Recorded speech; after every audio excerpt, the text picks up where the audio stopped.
Imagine yourself in Japan, sometime in the Edo period, perhaps in the 17th or 18th century. The world of the samurai is often imagined as a place of constant honor, loyalty, and shining armor. But what if you were a samurai without a master, a ronin? On the surface, the word sounds romantic, a wandering warrior, free to go where he pleased. But, in truth, it was often a life of shame, poverty, and endless uncertainty. The word ronin literally means wave man, a person who drifts like a wave with no shore, no anchor, no fixed direction. Already, in the very language, you hear the quiet condemnation of society. A samurai's honor was not only tied to his sword, but to his master, his daimyo. Without a master, a samurai became adrift, almost like a broken tool, useful to no one. Imagine being told your whole life that your identity and value depend entirely on service. Then, one day, that bond is broken. Perhaps your master died in battle. Perhaps he lost favor with the shogun.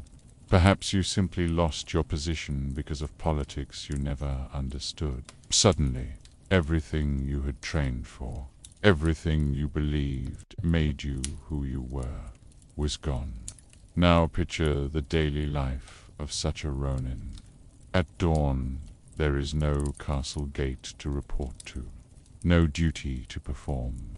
Instead, you rise in a cheap, drafty lodging house. The paper walls thin enough that you can hear the coughing of your neighbor and the footsteps of children on the street outside. Your kimono is patched and worn thin. The once proud armor is pawned. Your second sword long since sold for rice. What remains is a single blade, and even it might spend more time sheathed than drawn. Because drawing it without purpose could cause trouble, and trouble was the last thing a masterless samurai could afford. To survive, many ronin turned to teaching. They opened small fencing schools, often with only a handful of students. Imagine a small, dusty room, tatami mats covered with straw that smells faintly of mildew, and in the corner, a wooden rack with a few practice swords. Day after day, you repeat the same drills with young students, some eager, some just going through the motions because their parents paid the fee. The ronin's movements are precise, calm, measured, but behind them is the quiet frustration of a man who once dreamed of glory on the battlefield, reduced now to demonstrating how to strike bamboo poles. Others were not so fortunate. Some ronin became bodyguards, hired muscle for merchants or traveling officials. You can picture them waiting outside tea houses, standing quietly in the rain, a hand on the hilt of the sword, watching passers-by. They are paid, yes, but never truly respected. In the eyes of society, they are little better than thugs, hired for coin rather than loyalty. And then there were the darkest paths. Some ronin descended into outright banditry. The forests of Japan, dense with cedar and pine, sometimes hid groups of these masterless men. Hungry, desperate, and angry at the world that abandoned them, they attacked travelers, robbed merchants, and became the very thing they had once sworn to fight. But perhaps the hardest part of being a ronin was not the hunger, nor the shame, nor the boredom. It was the constant identity crisis. In a culture so deeply built around duty, The absence of duty was almost unbearable. Imagine waking each morning with no purpose, in a society that tells you that your only reason for existence has already slipped through your hands, and the people around you remind you of it. Merchants might smile politely, but think of you as unreliable. Former comrades avoid your gaze. Children might whisper the word ronin with a mixture of fear and pity. Your sword, once the proud symbol of service, now marks you as incomplete. Think, too, about the rhythm of the day. A farmer wakes with the sun to tend his fields.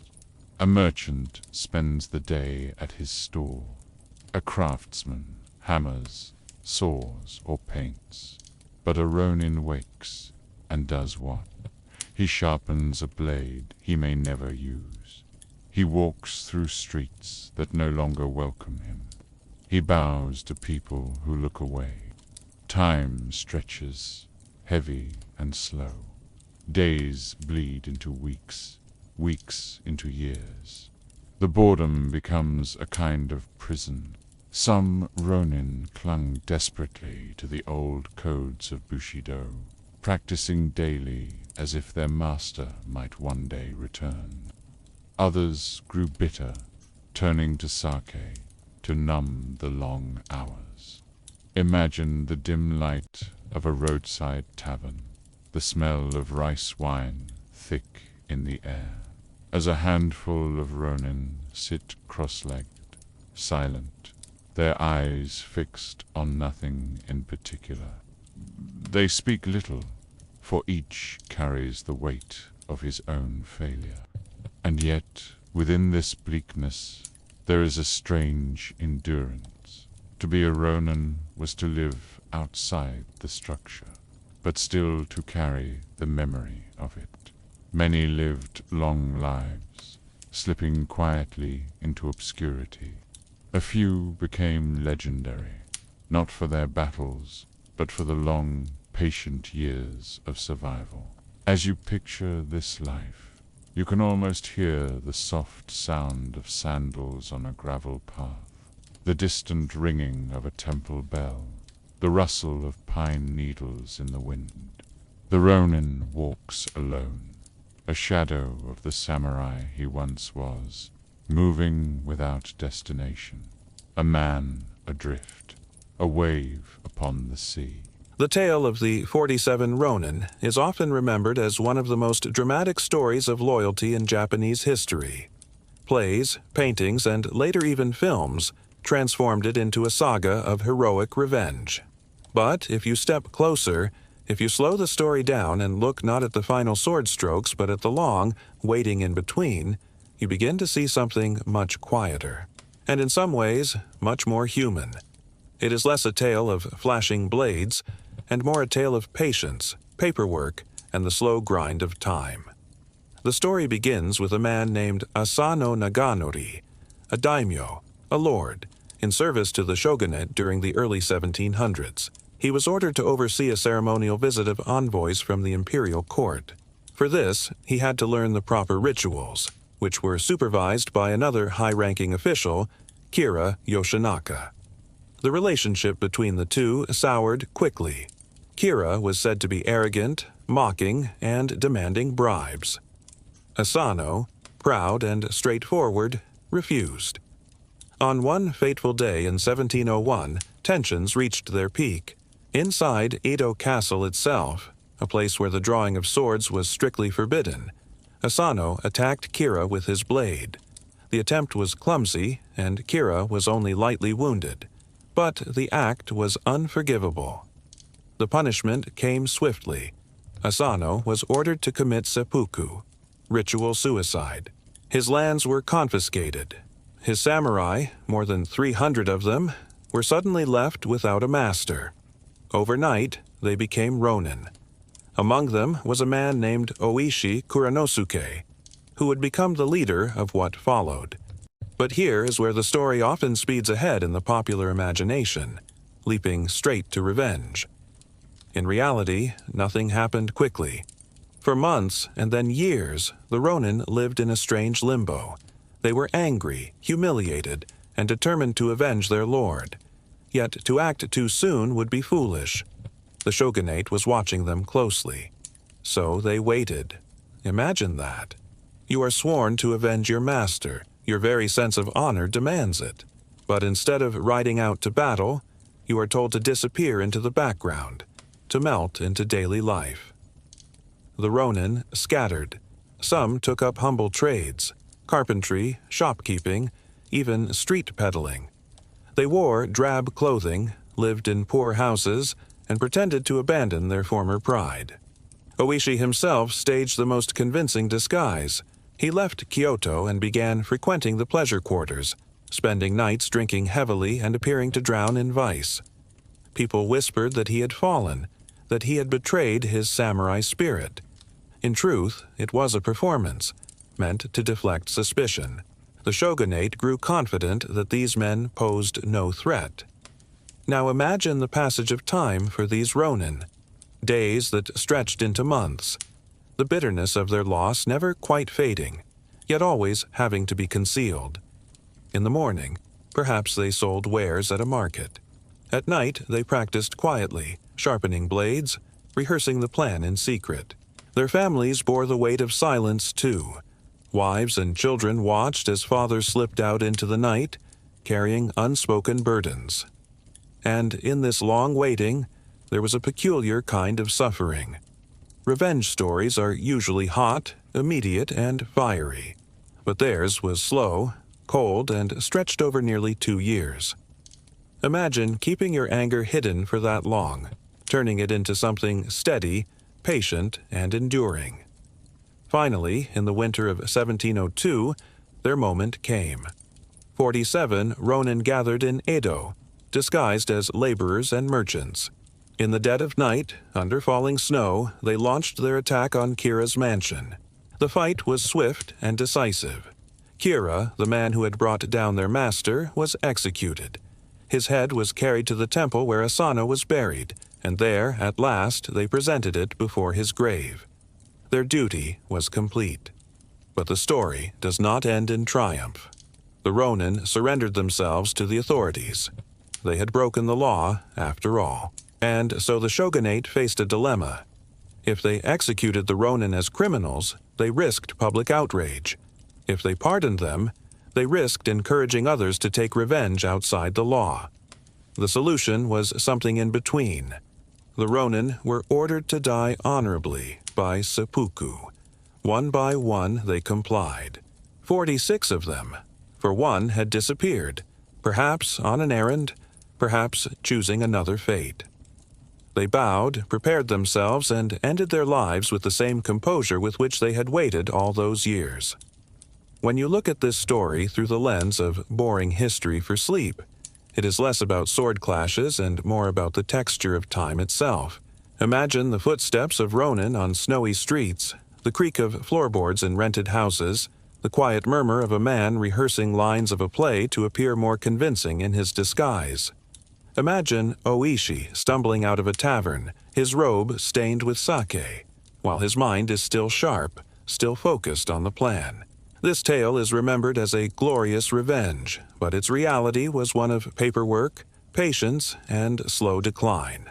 They lived as shopkeepers, drunkards, wanderers, waiting for a single night when their swords would finally speak. In the end, their fame was not in the swiftness of their blades, but in the length of their silence. When the sun slipped below the horizon in Edo period Japan, the city did not fall completely silent.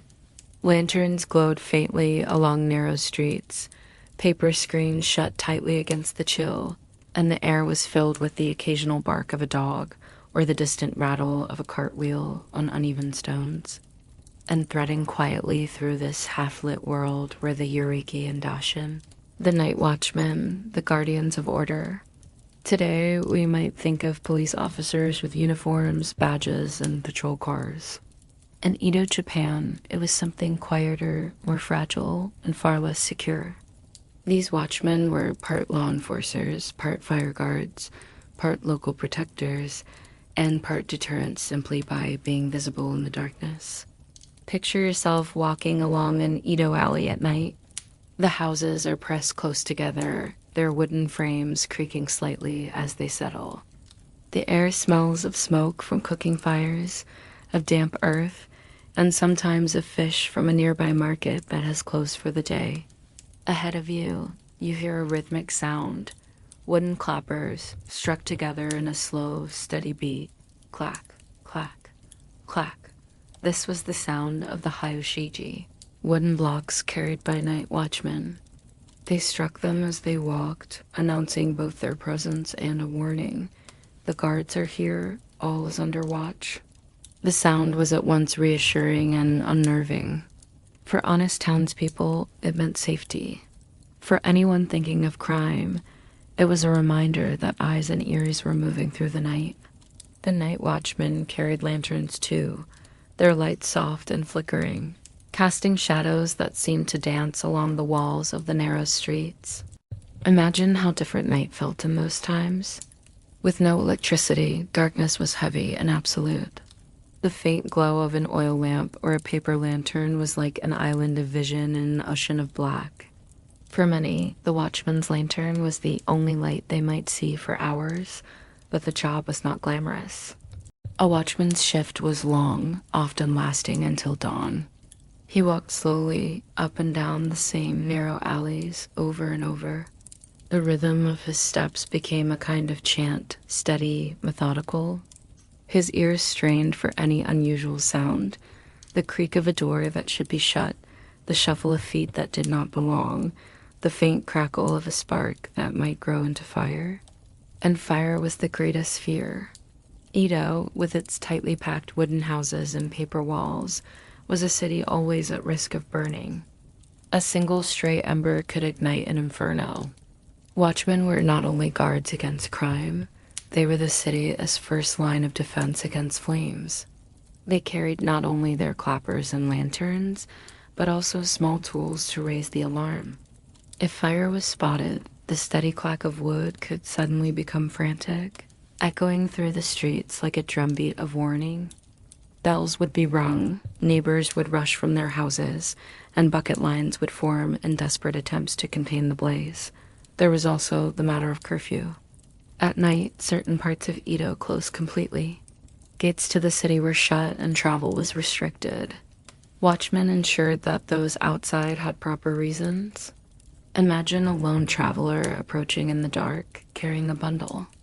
The watchman raises his lantern, the flickering light revealing the man's face. A few quiet questions are asked. If the answers do not satisfy, the man might be detained or told to wait until morning. The watchmen themselves came from lower ranks of samurai society or were sometimes commoners employed by the city. Their pay was modest, their tasks repetitive, and their dangers real. A thief cornered in the night could be desperate. A fire could turn deadly in moments.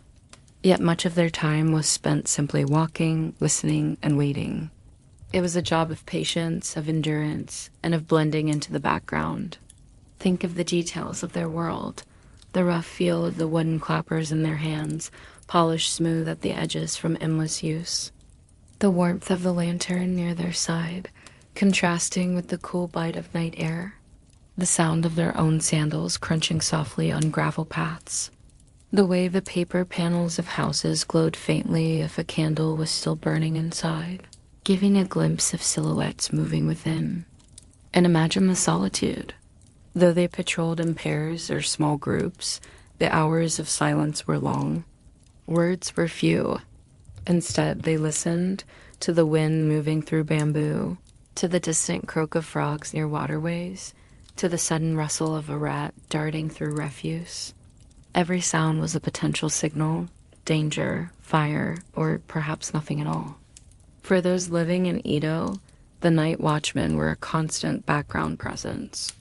Their clappers became part of the city's nighttime rhythm, as familiar as the temple bells in the morning.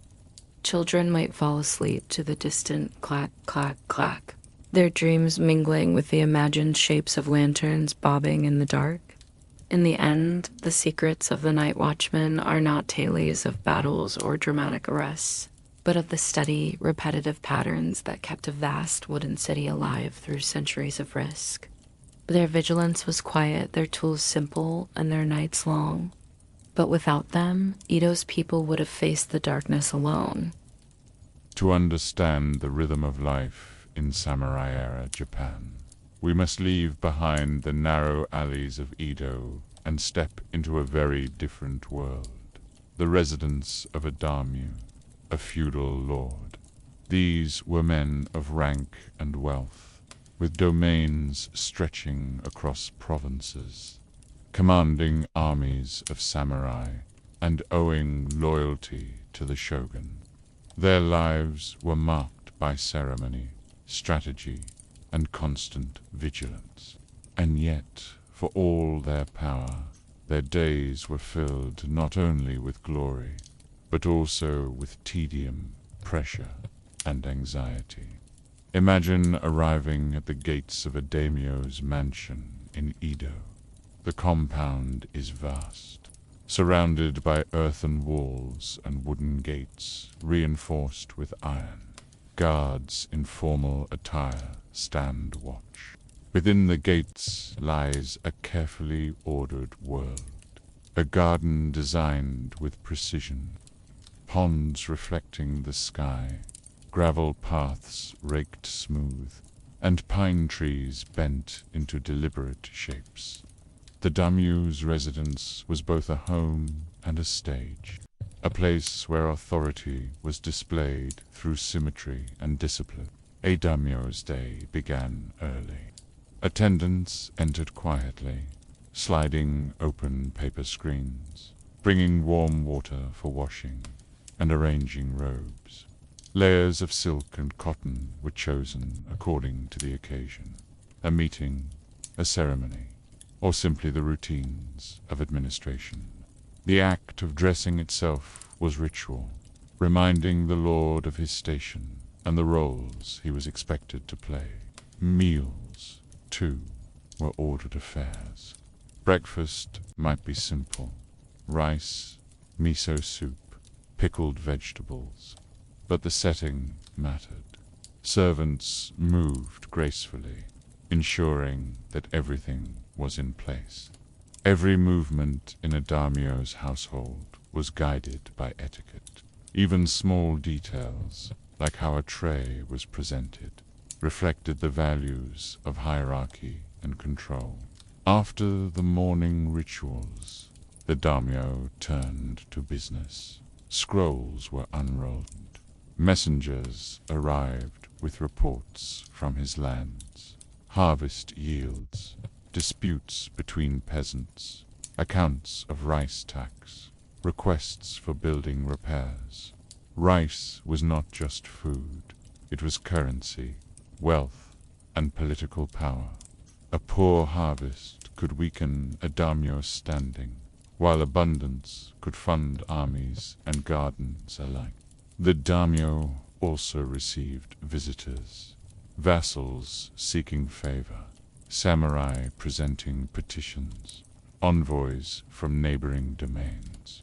Each meeting was bound by rules of seating, bowing, and phrasing.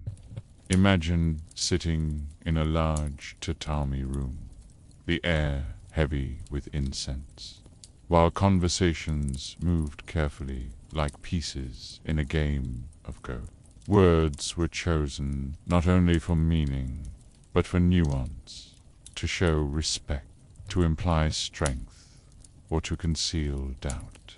And above it all loomed the shadow of the shogun. Under the Tokugawa system, daimyo were required to spend part of their time in Edo under the policy of sankengatai, alternate attendance. This meant they could not simply remain in their domains, far from scrutiny. They had to travel with large retinues to Edo, where their presence ensured loyalty. Their wives and children often lived permanently in Edo, effectively hostages to guarantee obedience. So, even in their own mansions, daimyo lived under watchful eyes. Leisure was allowed, but never free from politics. In the afternoons, a daimyo might stroll in his garden. These were not casual spaces, but landscapes shaped to reflect ideals of harmony and permanence. A single stone was placed with intent. A pond was designed to reflect the moon. Walking through such a garden was not merely relaxation, but a statement of cultivated taste and cultural authority. Servants and gardeners trailed behind, maintaining the illusion of natural beauty. Cultural pursuits were central. Many daimyo were patrons of the arts. They practiced calligraphy, brushed ink onto fine paper, or studied ancient Chinese texts. They commissioned no performances, collected tea utensils, or participated in tea ceremonies. Picture the quiet sound of water being poured into a small clay pot, the faint aroma of powdered green tea, the silence broken only by the soft whisking of bamboo. In these moments, a daimyo displayed not only refinement, but also discipline. Yet beneath the calm lay tension. A daimyo's life was one of constant vigilance, rivalries with neighboring lords, disputes among retainers, the threat of uprisings, all weighed heavily. The memory of past wars lingered, even in times of enforced peace. And while the shogun demanded obedience, daimyo still nurtured pride in their lineages and ambitions for their descendants. Evenings might bring feasts. Low tables were set with sake, grilled fish, rice cakes, and delicacies brought from afar. Musicians played softly, dancers performed. The daimyo, seated with dignity, might laugh, drink, or exchange poetry with guests. Yet even here, pleasure was political. Who sat closest to him, who was offered sake first, whose verses were praised. All these gestures reinforced hierarchy and loyalty. When the feast ended, the daimyo retired to chambers dimly lit by lanterns. Servants unrolled bedding, placed incense, and withdrew silently. Outside, night watchmen patrolled the compound. The daimyo's sleep was guarded, but never entirely free of worry. Tomorrow would bring more scrolls, more decisions, more rituals. Thus, the life of a daimyo was a mixture of luxury and burden. He commanded armies, yet spent hours reviewing rice accounts. He strolled among manicured pines, yet lived under the watch of the shogun. He was a lord, but also a servant to a larger order. His time was not entirely his own. And so, the daimyo's daily rhythm reflected the paradox of power in Edo Japan. Outwardly serene, inwardly constrained, and always balanced between elegance and anxiety. When we picture the samurai, we often imagine the warrior himself, a man wrapped in layers of armor, a sword gleaming in the sun, his expression stoic and unreadable. But behind that warrior stood a household, silent, orderly, and full of quiet tension. A samurai's home was more than a dwelling. It was a reflection of his honor, a microcosm of the hierarchy and restraint that defined his world. And within its wooden walls lived the women who bore the invisible weight of that code. Let us step gently into one of these homes. The outer gate slides open with a low creak. A gravel path winds through a small garden, trimmed shrubs, a few stepping stones, glistening with morning dew.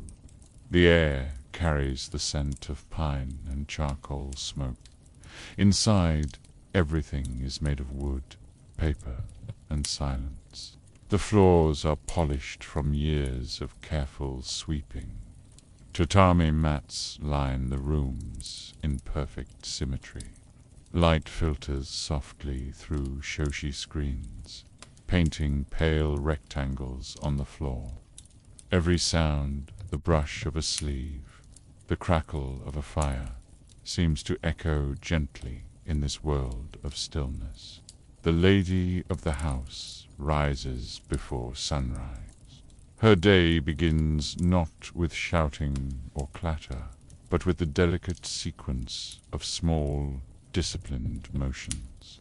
She folds her bedding, rolling each layer of fabric with precision. A servant kneels nearby, lighting a brazier. The faint smell of burning charcoal fills the room, sharp, dry, but somehow comforting. Outside, a rooster crows, and a chill breeze slips through the wooden panels. Breakfast is a quiet affair, a bowl of rice, miso soup, and pickled vegetables. She eats slowly, almost meditatively. There is no idle talk. Conversation, when it happens, is measured and polite. Her kimono is wrapped and tied with care, each fold an act of mindfulness. Even this dressing is a kind of ritual. To live as a samurai's wife was to live within a choreography of control. Her first duties are practical.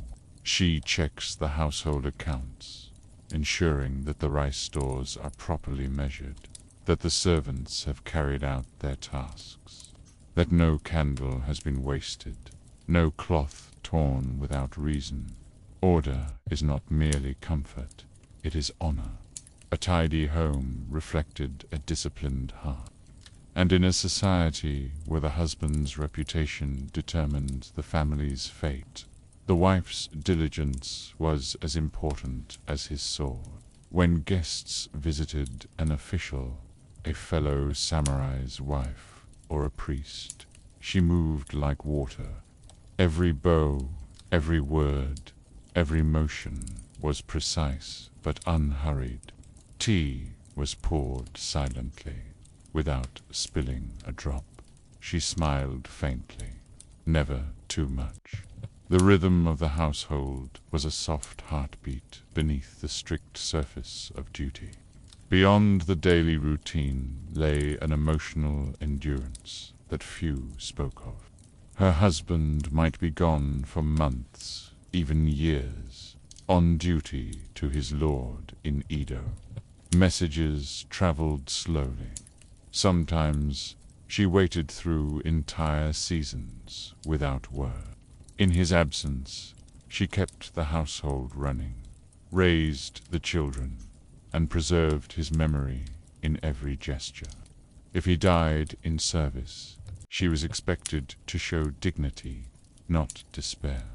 To weep too loudly would dishonor his sacrifice.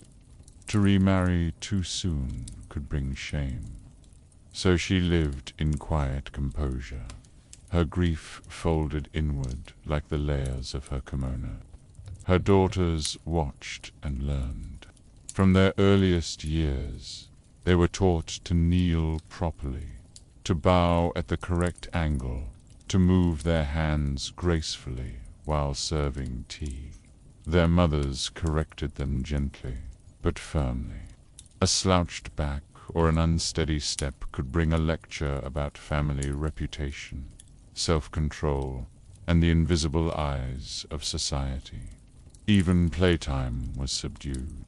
No shouting, no running inside. They learned to embroider, to write poetry, to paint delicate flowers with a steady hand.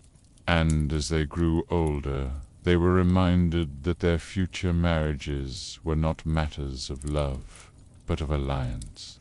A daughter's smile might someday bridge to clans. or save a family from financial ruin. Yet, even in such restraint, small joys survived. In the afternoons, the women gathered near the veranda where sunlight touched the tatami. They wrote short poems, tonka and haiku, about the changing seasons. One might write about the cherry blossoms falling softly like forgotten promises. Another about the moon reflected in a garden pond. They exchanged fans with handwritten verses, or small gifts of folded paper cranes. These quiet acts were forms of rebellion, beauty blooming in confinement. There were also stories whispered in the twilight. Servants told tales of fox spirits, wandering ghosts, or monks who turned into cranes. The children listened wide-eyed, half afraid, half delighted. Their mothers smiled faintly but said nothing. Superstition was frowned upon, yet the stories warmed the night. Outside, the cicadas sang, and somewhere a temple bell echoed through the valley. And yes, beneath the calm exterior, there was steel. Many samurai women learned to fight, not for glory, not for ambition, but for survival. When danger came and the men were gone, they stood their ground. They practiced with the naginata, a long pole with a curved blade, elegant yet deadly. Old scrolls describe women who defended their homes against bandits, who stood in doorways with unflinching resolve. To die protecting one's household was the ultimate act of loyalty. For them, courage was not a roar. It was silence that did not break. At night, the house changed. The lamps were dimmed. The corridors hushed. Crickets chirped beyond the sliding doors. The wife might sit near the garden, gazing at the moon through a paper window. Her thoughts drifted to her husband's distant road, to her children's future, to the impermanence of all things. She whispered a verse, perhaps, under her breath. The moonlight fades, my heart remains awake, waiting for footsteps that never return. And then she would rise, fold her poem away, and extinguish the lamp. The darkness that followed was not frightening. It was peace, acceptance, and the quiet rhythm of a life lived in duty. These women, invisible in chronicles, unnamed in battle scrolls, were the quiet architects of the samurai world, beheld the home, preserved the lineage, and maintained the balance between order and tenderness. They taught discipline through gentleness, and endurance through silence. Without them, the polished calm of samurai society would have crumbled long before the sword lost its gleam. The samurai lived between two worlds, the visible and the unseen. Their days were filled with rituals of discipline, loyalty, and service. But their nights belonged to the spirits. In ancient Japan, death was never far away. It lingered in the chill of the wind at dusk, in the smoke that rose from the temple incense, in the soft whisper of a prayer recited before sleep. For the samurai, death was not something to be feared or avoided. It was a companion, quiet and patient, walking beside them every day. Imagine the flickering glow of a small oil lamp in a wooden house. The walls tremble slightly as the wind brushes against the paper screens. Outside, the night hums with crickets. A samurai sits cross-legged before a small altar, his armor set aside, his sword resting within reach. Before him stands a tray, a small cup of sake, a bowl of rice and a candle burning steadily. He bows his head deeply. The offering is for his ancestors, for the generations of warriors who came before him, and whose strength still lives within his name. To the samurai, the boundary between the living and the dead was a thin veil. It could be crossed with reverence, with memory, with ritual. They believed that their ancestors watched over them, sometimes blessing, sometimes warning. The world was alive with unseen presences, household gods who guarded the kitchen, restless spirits of the battlefield, wandering souls who had died without honor. When the wind rustled, the bamboo or a candle flickered without cause. People whispered, "The spirits are near." The samurai did not shrug off such things. They bowed, murmured a short verse, or sprinkled a pinch of salt to cleanse the air. Honor, after all, did not end with the body. It extended into the afterlife, a continuation of the same careful order that governed life itself. In temples across Japan, monks chanted sutras through the night. Their voices rose and fell like the rhythm of the sea. The sutras were meant to guide lost souls, the yurei toward peace. A yurei was a spirit bound by emotion, anger, sorrow, longing. Many were said to be women, widows, lovers, daughters, trapped by betrayal or grief. Their white funeral kimonos fluttered in the stories told by travelers and servants. They hovered near rivers or mountains, appearing in dreams. And even the proudest samurai, hardened by battle, would bow his head at the mention of a yurei, for some part of him believed they were real. There were also stories of Onru vengeful ghosts, whose wrath could cross generations. Villagers whispered that an unburied warrior could return as one, his soul restless until proper rites were done.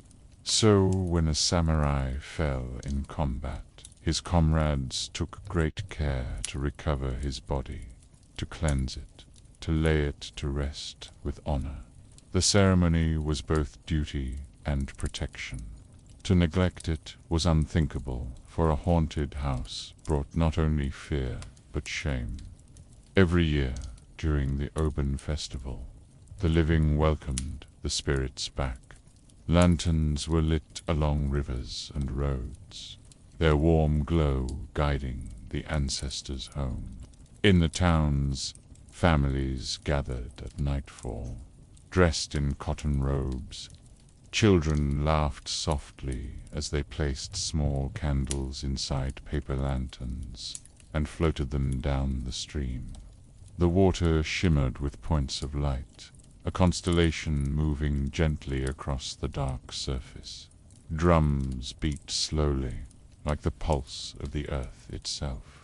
The air smelled of smoke and flowers, and, for a few nights, the barrier between life and death dissolved. The dead returned not as terror, but as memory, loved, honored, welcomed. In the samurai household, this was a sacred time. The family altar was cleaned and adorned with fresh offerings, rice cakes, tea, perhaps a favorite dish of the departed.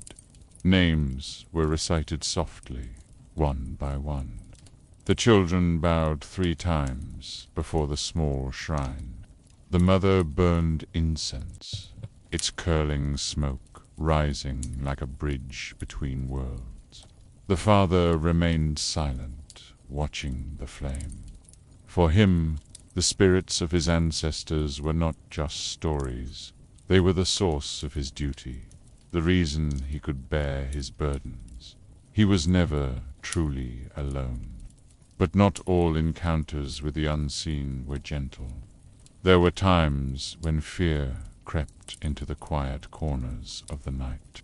Travelers spoke of abandoned temples where candles burned by themselves, of mountain passes where strange lights floated above the mist, of ancient swords that whispered when unsheathed in Edo's narrow alleys. Guards on the night watch sometimes claimed to hear footsteps behind them, though no one was there when they turned. They would bow slightly to the empty air, mutter a respectful greeting, and continue their patrol without looking back. Better not to challenge what cannot be seen. In this world, belief was not superstition. It was etiquette, the same etiquette that ruled every bow, every meal, every conversation. Respect extended even to the invisible. The samurai S-code Bushido was a bridge between the physical and the spiritual, between the sword and the soul. It demanded courage not only in battle, but in facing the mysteries of existence without fear. Some samurai even wrote death poems, jezi, before taking their own lives or entering a final battle. They were not confessions nor cries for help, but quiet reflections on impermanence. Short verses composed in the calm before death, as if the act of writing aligned them with eternity. One famous warrior wrote, "A flash of lightning, the voice of the heron, unseen in the dark." Another wrote simply, "I fall like dew, gone in the morning light." These poems were not tragic. They were serene, like waves returning to the sea. For the samurai to die beautifully was the last test of life. The afterlife was not a paradise of pleasure or rest. It was a mirror of one's deeds, a continuation of honor or disgrace. And so they lived with care, for every action echoed beyond the grave. As dawn breaks, the lamps burn low. The samurai finishes his prayer.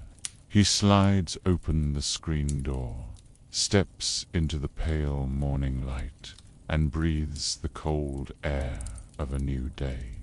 Somewhere a crow calls from a cedar branch. He bows once more, not to a person, but to the invisible world around him.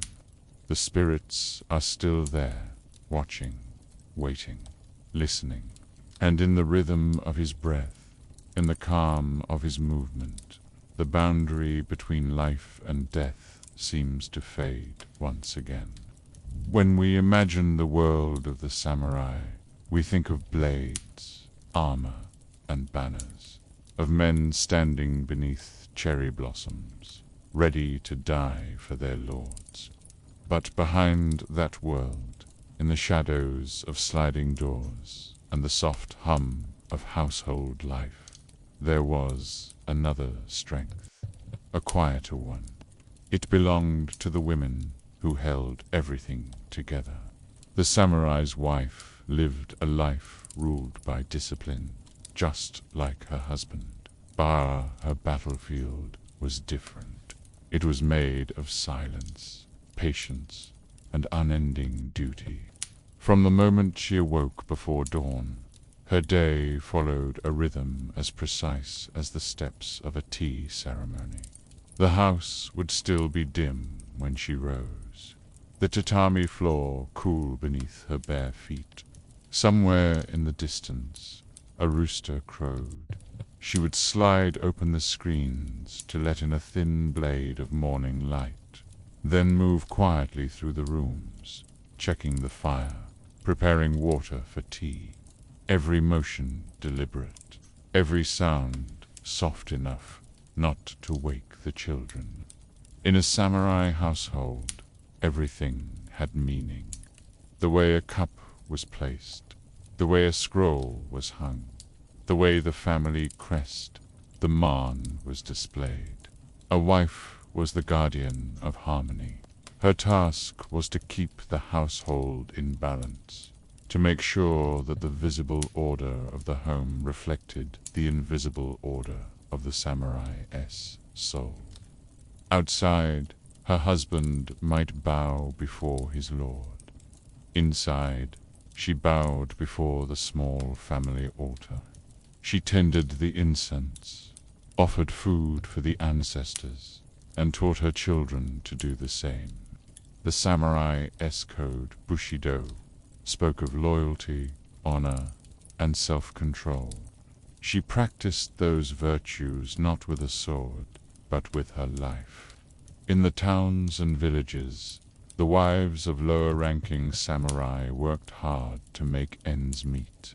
Their husbands were warriors, yes, but many were poor, their stipends barely enough for rice. So the women learned to stretch what they had. They sewed, mended, traded, and bartered in quiet dignity. Their sleeves smelled faintly of smoke from the kitchen hearth, their fingers rough from washing and weaving. Children played nearby, their laughter echoing through the narrow alleys of wooden homes.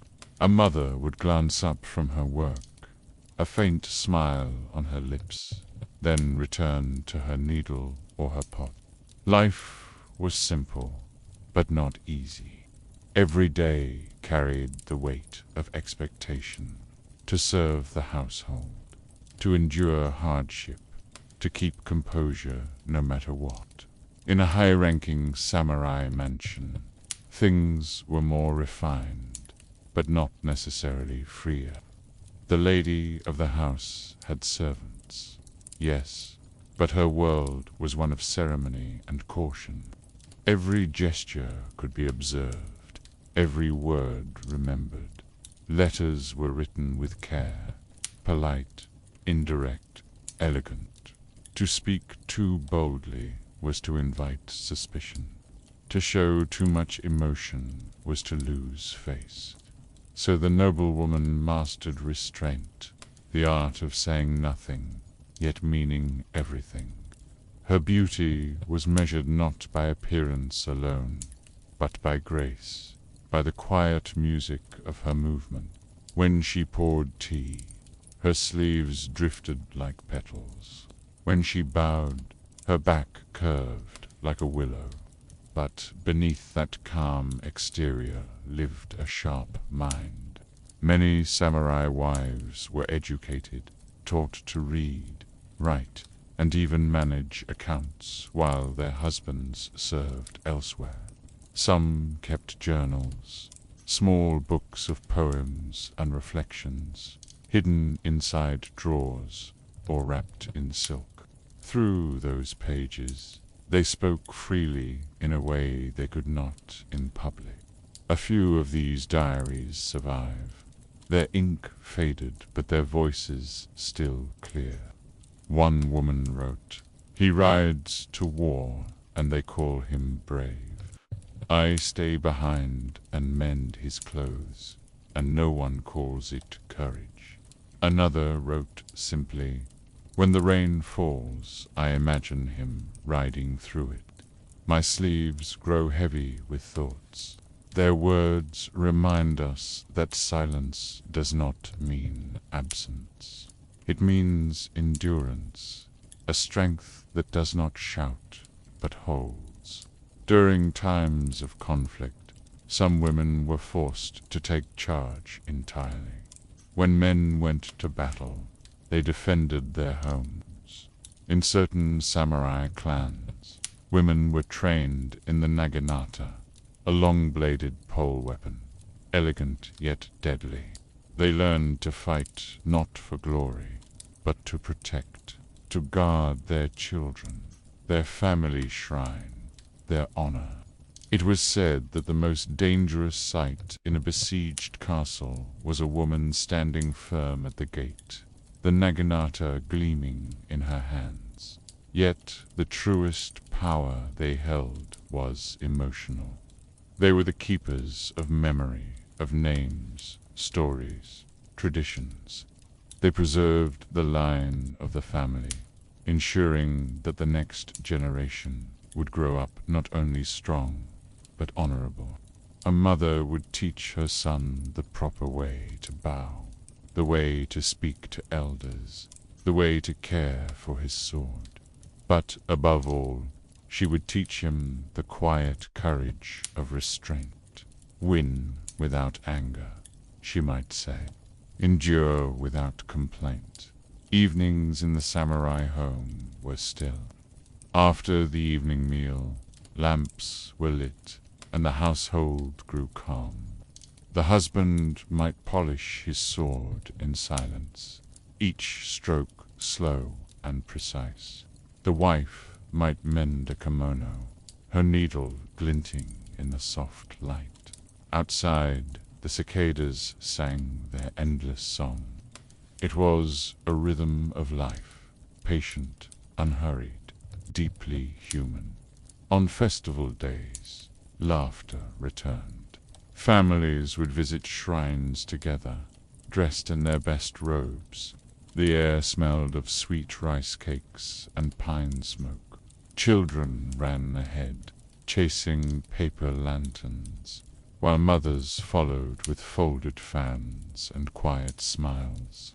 These were brief moments of peace, fleeting but precious.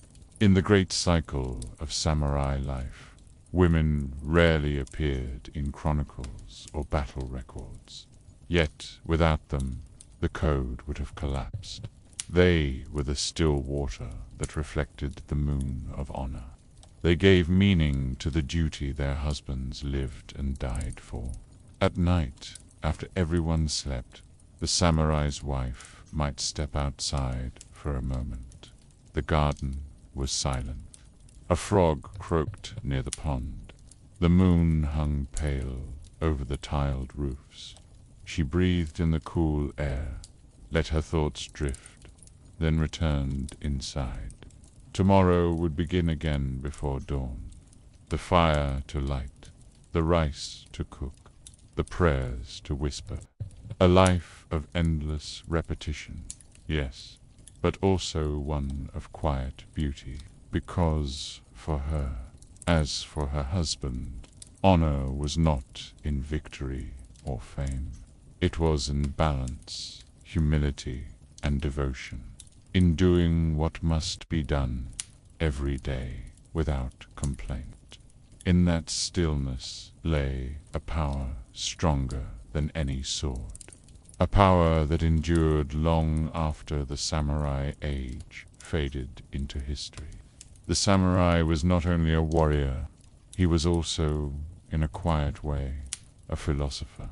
In a world of blades and blood, he sought calm, not by escaping violence, but by facing it until it no longer held fear. And for that, he turned to Zen. The temples of Japan stood far from the noise of cities and battlefields. They were places of stillness, moss on stone, the sound of a bamboo fountain dripping, the faint call of a bell in the distance. Here, monks in simple robes moved like ghosts between cedar trees, their sandals whispering against the earth. For them, enlightenment was not found in books, but in breath, not in argument, but in silence. The samurai came to these temples, seeking something that no sword could offer, control over the mind, because to win a battle, one must first conquer fear, and fear, in its truest form, is the enemy that lives within. Zen taught simplicity. To sweep a floor until no dust remained was not menial work. It was training the soul to see clearly. To arrange stones in a garden was to understand impermanence. To drink tea slowly, without thought of victory or defeat, was to practice the stillness of the warrior's heart. A young samurai might come to a temple at dawn, his armor left at the gate. He would sit on the wooden floor before an old monk, bald, wrinkled, silent. The monk would not lecture him. He would simply pour tea. The sound of water, the click of the lid, the slow rising of steam. This was the lesson. The monk might finally ask, "What is the sound of one hand clapping?" The samurai would frown, unsure how to answer. But that was the point. Zen was not about answers.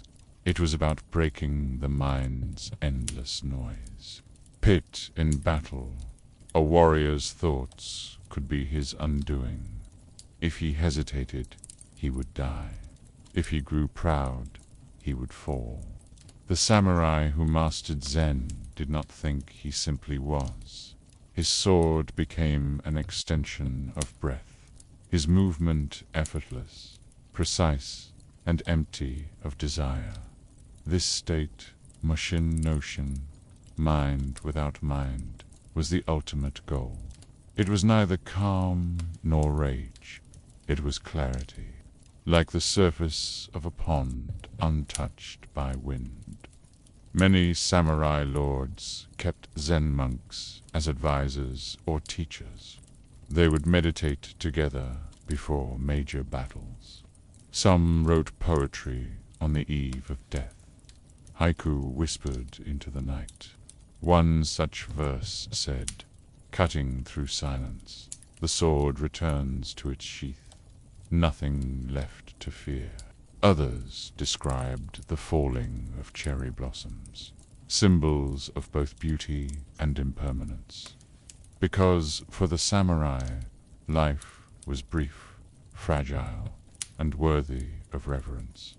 To die with grace was to live with awareness. Within the temple walls, samurai learned lessons that would shape how they fought, ruled, and even died.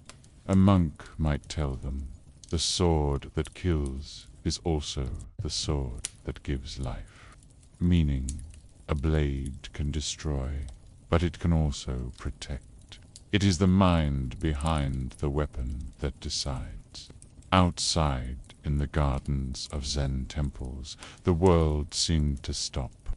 Rigged gravel patterns resembled ripples on water, circles and lines, never perfect, always renewed. A single pine tree stood in the corner, twisted by age but unbroken. The samurai saw in that tree the reflection of his own path. Endurance without complaint. At dusk, the temple bell would toll. Its deep sound rolled across the valley, slow and resonant, vibrating through the chest more than the ears. The samurai bowed his head. In that vibration, he heard something that no lord's command could ever express, the echo of impermanence. All things rise, all things fade. Even the strongest steel will rust. Even the greatest name will be forgotten. When he returned to his village, he carried that silence with him. People might see only the armor, the sword, the stern face, but inside there was a man who had learned to breathe through fear, to sit still while the world moved, to act with focus even when surrounded by chaos. This was the secret of Bushido, not blind obedience, but the marriage of discipline and awareness. A samurai who could still his mind could see truth even in the midst of noise. He could fight without hatred and lose without shame. Even in old age, when the battles were over, many samurai returned to the temples to live out their final days as monks. They shaved their heads, set aside their swords, and took up the broom or the prayer beads. They swept the same courtyard they once trained in. They bowed to the same bell. In the rhythm of that simplicity, they found peace.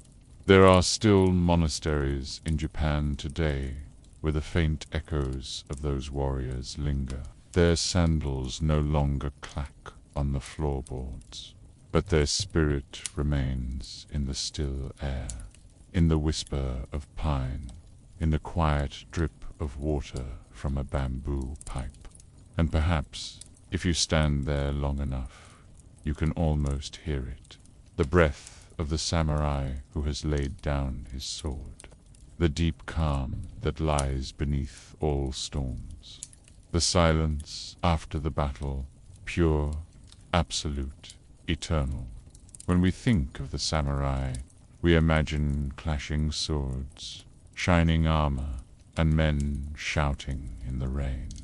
But behind that image, behind the blade and the bow, there was another Japan, a quieter one, a world of brush strokes, ink, and fleeting blossoms. The samurai were not only warriors, they were also poets, painters, and students of refinement. They lived in a world where beauty was not luxury, it was discipline. To write a single perfect character in calligraphy demanded the same focus as drawing a sword.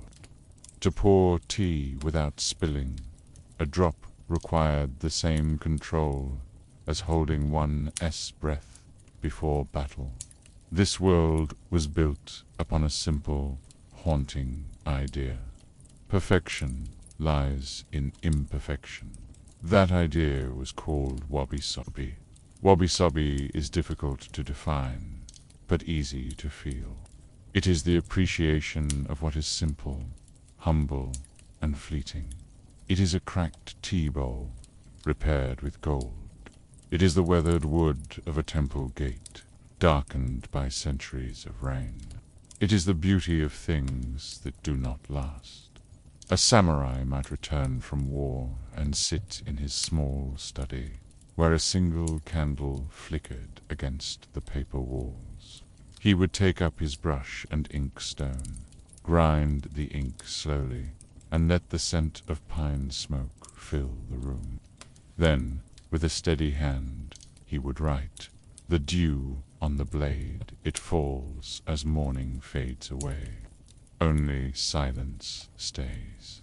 Poetry, for the samurai, was not entertainment. It was meditation. Each word was a breath, each image a reflection of the moment before it vanished. In those short verses, waka or haiku, he tried to grasp the essence of what it meant to live and die with awareness. The tea ceremony, too, was a form of spiritual art. A samurai lord might host one before a great decision, a duel, a treaty, a journey. The tea house was small, often no bigger than a hut. Inside there was no gold, no armor, no weapons. Only a tatami mat, a clay cup, and the sound of boiling water. Guests entered on their knees, leaving their swords at the door, a symbolic act of peace. The host moved slowly, deliberately, as though time itself bowed to the ritual. Every gesture had meaning. The turning of the cup, the folding of the cloth, the pouring of the tea. To outsiders, it seemed ordinary. But to those who practiced it, it was a form of enlightenment through repetition, an echo of Zen. The chenoi, or tea ceremony, was more than hospitality. It was a reminder that life's moments, like the steam rising from a cup, are brief and precious. The samurai understood this deeply, for they lived always in the shadow of death. In the cities of Kyoto and Edo, samurai attended the Un-theater, a stage of masks, music, and silence.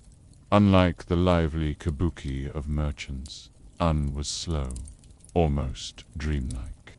The actors moved with precision, their gestures stretched into eternity. Flutes sighed, drums murmured. A chorus chanted in low, measured tones. The stories spoke of ghosts, lost warriors, wandering monks. And yet they were not tales of horror.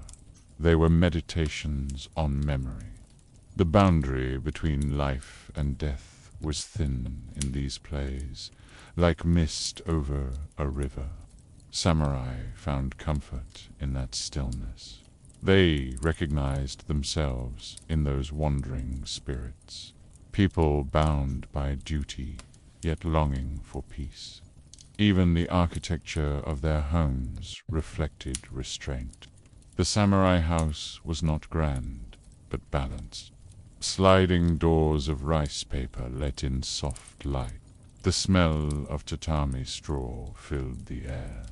In the corner of the main room, a single flower was arranged in a vase, not a bouquet, but one stem, perhaps a branch of plum, curling slightly toward the light. This, too, was wabi-sabi, the art of finding meaning in simplicity. A flower that would soon wilt was not sad. It was beautiful precisely because it would not last. The gardens surrounding samurai estates followed the same principle. No symmetry, no excess, rocks, moss, and trickling water. A small bridge leading nowhere. Each element chosen not to impress, but to soothe. At dusk, the samurai might walk there in silence, listening to the crickets. The air smelled faintly of pine and damp soil. He might pause beside a lantern, its light flickering against the leaves, and for a brief moment, the weight of war, honor, and expectation would fade. He would look at the moon reflected on the pond's surface, a perfect circle trembling on water. Then he would whisper, perhaps to himself, even the moon, whole and bright, fades into cloud. The samurai knew that life was not about victory nor defeat. It was about harmony, the quiet balance between effort and acceptance, between what one holds and what one must let go. When the tea was finished, when the ink dried, when the mask was set down, all that remained was silence. And in that silence, perhaps, was the true heart of Japan, gentle, impermanent, and endlessly aware of its own passing beauty. The evening descends over Japan. The mountains fade into mist. The rivers turn to ribbons of light, and the cries of crows empty fields. A single house stands at the edge of a forgotten village. Its roof is old, its wood weathered gray. Inside, a small fire burns, barely alive, and beside it sits a man. He is the last samurai of his line. His armor hangs on the wall, polished but unused.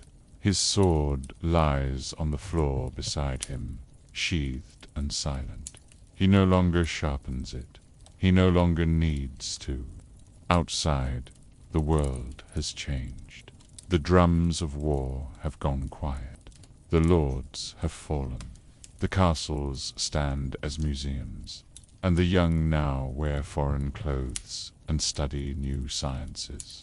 The age of the sword is over.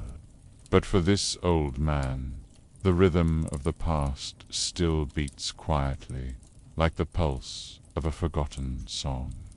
He remembers the mornings of his youth, the clang of metal, the scent of oil and steel, the long hours of practice until his arms ached. He remembers his master's voice, calm and steady. A warrior's strength lies not in his blade, but in his breath. He inhales, slowly exhales, and for a moment He feels that same stillness. The world outside is not the same, but the discipline remains. It has sunk into his bones, become his second nature. Even without battles, he wakes before dawn. He bows to the rising sun. He sweeps the courtyard. He prepares tea. Each movement is a prayer, a conversation with memory. The silence is deep now, not empty, but full. Sometimes the old samurai walks to the small temple on the hill. The path is lined with stone lanterns, their moss-covered shapes blending into the earth. The wind moves gently through the cedars. There he kneels before the altar of his ancestors. He lights incense and watches the smoke rise, curling and fading, disappearing into the air. P thinks of his comrades, the ones who fell in duels, the ones who starved in exile, the ones who found peace in monasteries. He thinks of the peasants who worked the fields he once protected, of the daimyo whose banners no longer fly. He feels no sorrow, only understanding. All things pass, all things change. Even the strongest sword rusts. Even honor itself must adapt to the shape of time. When he returns home, he pauses at the threshold. The village is quiet. Children laugh in the distance. A dog barks. The smell of cooking rice drifts through the air. Life continues softer, simpler. No one calls him Lord anymore. No one bows. And yet he feels no anger. The bowing, the ranks, the pride, all of it was only form. What mattered was the spirit that endured beneath it. He sits again by the fire. The flames flicker against the paper walls, painting his face in gold and shadow. He takes his brush and a sheet of rice paper. The ink glistens darkly. Slowly, carefully, he writes. The sword sleeps. The moon wanes. Still, the heart remembers. He lays the brush aside. The sound of the wind outside becomes a rhythm, soft, repetitive, eternal, a lullaby of the world itself. Some nights he dreams of his youth, of armor gleaming in sunlight, of galloping horses and fluttering banners. But even in those dreams, he no longer fights. He simply walks among them, calm and smiling, as though the noise of battle has become only a distant echo. The morning will come again, as it always does. The mist will lift from the fields. The villagers will wake and go to work, and the old samurai will greet the day once more. Perhaps one morning he will not rise. The fire will burn down, and the sword will rest beside him, untouched. The air will be still, save for the faint rustle of a paper wall. And then, quietly, the sun will rise anyway. The fields will shine with dew. The crows will cry. The world will move on. But in that still house, in the rhythm of its silence, something remains. Not the man, but the way he lived, the patience, the awareness, the grace in small things. That is the true legacy of the samurai. Not conquest, not fame, not glory, but the art of being present, fully, humbly, and without fear. As the light fades, imagine that scene.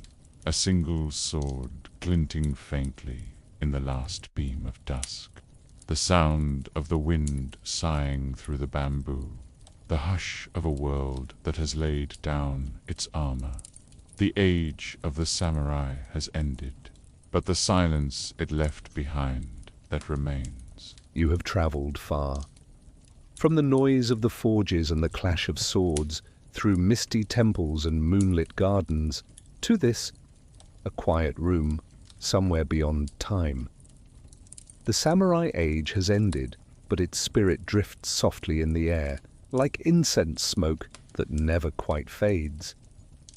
If you close your eyes, you can still hear the rhythm of that world, the steady scrape of a broom on temple stones, the hush of sandals crossing a wooden bridge, the whisper of a sword drawn and sheathed in perfect balance. The samurai lived in constant awareness of death, but not in fear of it. To them, death was only another form of change, another rhythm in the eternal pattern of the world. Every falling cherry blossom, every wave breaking on the shore, reminded them that nothing is meant to last. And that was what made each breath sacred. The lesson they left behind is simple, yet endless. Honor is not obedience. Discipline is not violence. And courage is not the absence of fear. It is the stillness that carries you through it. As centuries passed, their castles fell to ruin, their scrolls faded, their names were forgotten by most. But the quiet strength they sought, the still mind, the calm hand, the peaceful heart, that remains. It lingers in every place where patience still lives, in the sound of rain on tiled roofs, in the slow boiling of water for tea, in the steady rhythm of breathing in and out. Now, as you listen, the night has deepened. The air feels cool. Somewhere in the distance, a bell tolls softly. Once, then twice, its echo carrying through the dark. Imagine yourself standing on a small hill, overlooking a valley of mist. A faint breeze moves through the tall grass. Below you, the rooftops of a sleeping village shimmer faintly in the moonlight. You can almost see the ghost of a samurai walking slowly down the path, his armor light as shadow, his sword at peace by his side. He does not look back. He simply walks into the dawn, disappearing into light. And as he fades, the world grows very still. Only the wind remains and the steady beat of your heart. That is where the journey ends. Not in triumph, not in defeat, but in quiet understanding. In the realization that every struggle, every honor, every act of courage was always leading to this silence. Take a slow breath in and a slow breath out. Let the weight of the world fall from your shoulders, as if setting down a sword you no longer need to carry. The fire burns low. The stars turn slowly above. The samurai sleeps, and so may you. Good night. Oyasuminasai.